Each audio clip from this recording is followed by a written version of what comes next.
Today on the Transfer Talk Show, we're going to be talking, of course, about Rasmus Hojlund. He is travelling to Manchester at the moment to get his medical done. So let's hope we can get the deal over the line as quickly as possible. We're also going to give an update further on the Mason Greenwood situation. We know the date now at which United are going to announce their decision that they're going to make on him. We're going to discuss it a little bit more in depth. And we're also going to talk about a potential move away from Amrabat in relation to a central midfielder, and moving towards potentially a Liverpool target again. But plenty to talk about. Let's get right into it.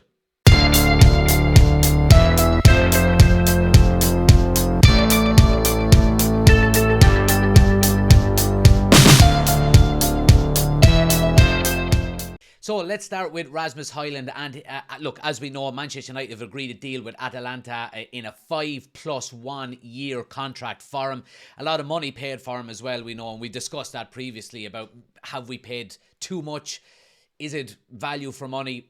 Time will tell, of course, on that. But he is travelling to Manchester today to get his medical done. And look, I'm happy that we're doing this as quick as possible.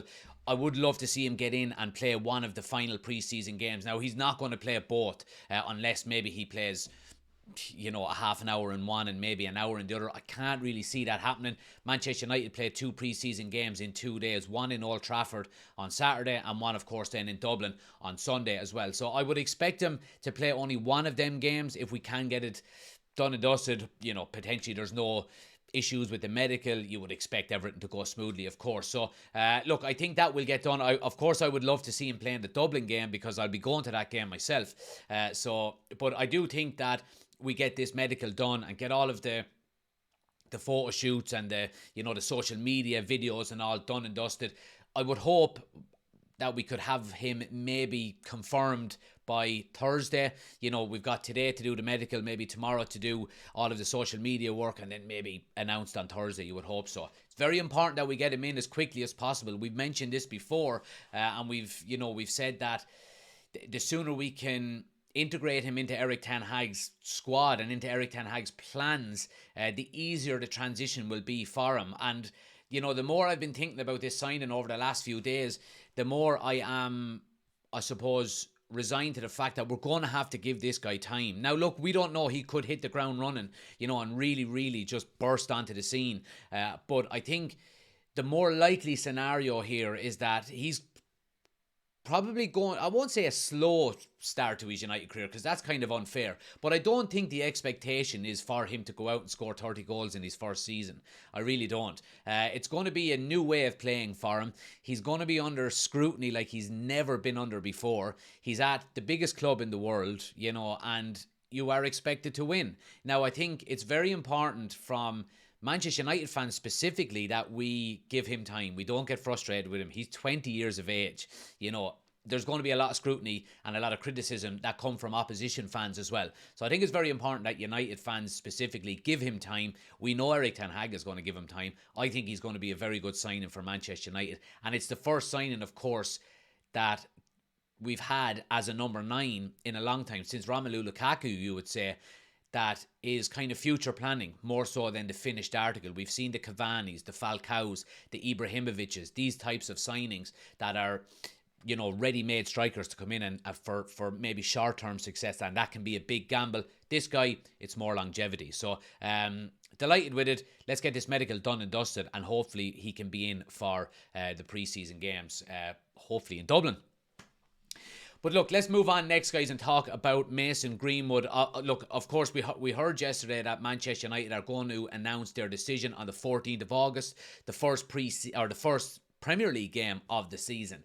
And I'm still a bit baffled by it. I can't really understand it. The more I've thought about it, however, and everybody isn't, I'm not going to get into the political aspect of the Mason Greenwood story because everybody has their own opinion on it. But the more I think about it, the more I think Manchester United, or the more I'm leaning towards him potentially staying at Manchester United. And the reason being is that why announce your decision on what you're going to do with Mason Greenwood so late in the transfer window?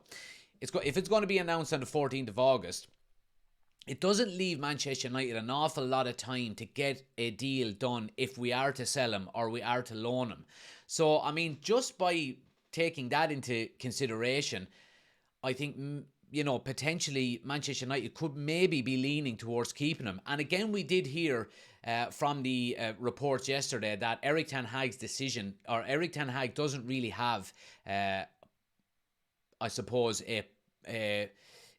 a dog in the fight, would you say? Manchester United are not going to make the decision on his recommendation. It's going to be a club decision more than anything else. And we did mention yesterday that that could potentially be Manchester United maybe shielding Erik ten Hag from the decision that's, subsequently made on the 14th of August. And if you do take that into consideration as well, then maybe me specifically, that kind of says to me, okay, well, maybe that could be Manchester United actually leaning towards keeping Mason Greenwood. Now, look, people will have their opinions. A lot of people think he shouldn't stay. A lot of people think, he should stay. Me, personally, I think there would be too much media attention on it. I think it would distract from the football. I would have loved nothing more than this not to have ever happened, and Mason Greenwood would be our number 9, but you can't turn back the clock. You really can't. So I think for the positivity around Manchester United that has been built up over the last 12 months that Erik ten Hag has worked really hard to do, I think there would be too much of a distraction if Mason Greenwood was to stay. If he does, and if the club decide, and if the manager is on board with it, okay, all well and good. We'll just have to get on with it, and just deal with it. But the more I think and read into these reports over the last couple of days, the more I'm kind of leaning towards maybe Manchester United will keep him. But let me know what you think in the comment section below, guys. So we're going to talk about the midfield now with Manchester United and potential incomings. And as we know, Manchester United have been linked heavily with Amrabat over the last few weeks. And reports have surfaced over the last maybe 24 hours or so that Manchester United could potentially move away from him and move on to a Liverpool target, and that is Lavia of Southampton. Fabrizio Romano has said in a column that Manchester United have been looking at Southampton midfielder Romeo Lavia. Their priority seems to be Amrabat, but Manchester United are open to changing their, I suppose, direction if, I suppose, evaluation for Amrabat is not met. They're happy to, I suppose, move away from that and move towards Lavia. Now, we do know that Lavia would cost a lot more, and I think this does maybe come back into the whole, do we need to sell players before we can buy? I think if we're going to need to sell players before we buy Amrabat, we're definitely going to have to sell players before we buy Lavia, because he's probably going to cost twice as much. There's talks of about 50 million. Look, it will be interesting to see how that goes. Whether Manchester United do change tactics. I do think, I suppose, Lavia obviously is a younger player. Amrabat is, I suppose, coming into his prime at the moment, you would say. I think he's 26 years of age. I do think that he would probably integrate into the team quite a bit better than Lavia would be. Not in terms of ability or style of play or anything like that, but I think if Lavia is a player coming into Manchester United, he's probably going to want to play a lot of games. Now, we already have Casemiro, and I think it probably would be more beneficial to squad morale, to the overall, I suppose, squad kind of balance if we do stick with Amrabat. And of course we're going to get him for a lot cheaper as well. Supposedly Fiorentina are holding out for 30 million. Manchester United want to go with 25 million, I think it is.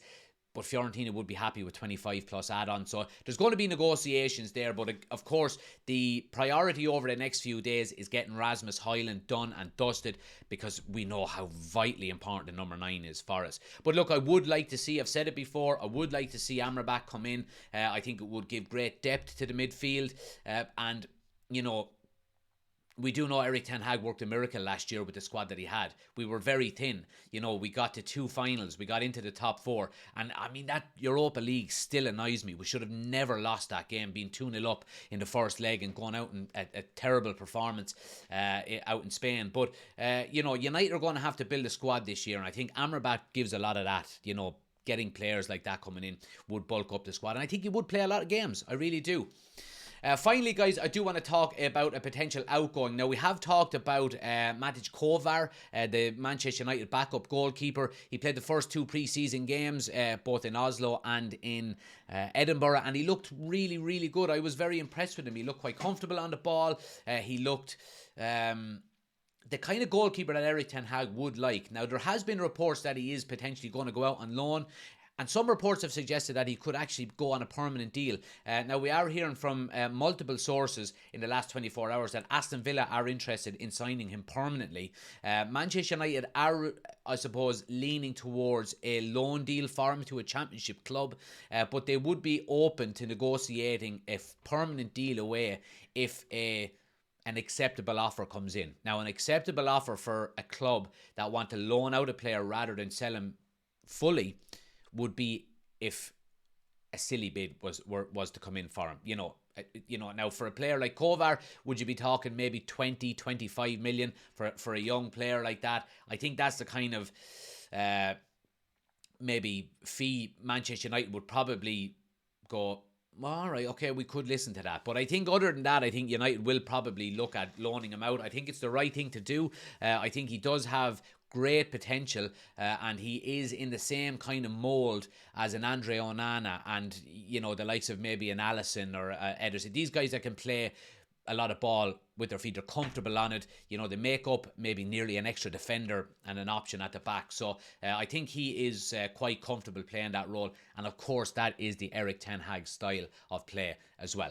But guys, look, we're going to leave it there. Of course, we'll be back tonight at 7:30 to go through all of these in depth as well. So make sure you're tuning in for that. If you haven't already done so, please hit the like button, hit the subscribe button if you're new to the channel. We're on the road to 4,000 subscribers, as you can see up here on the screen.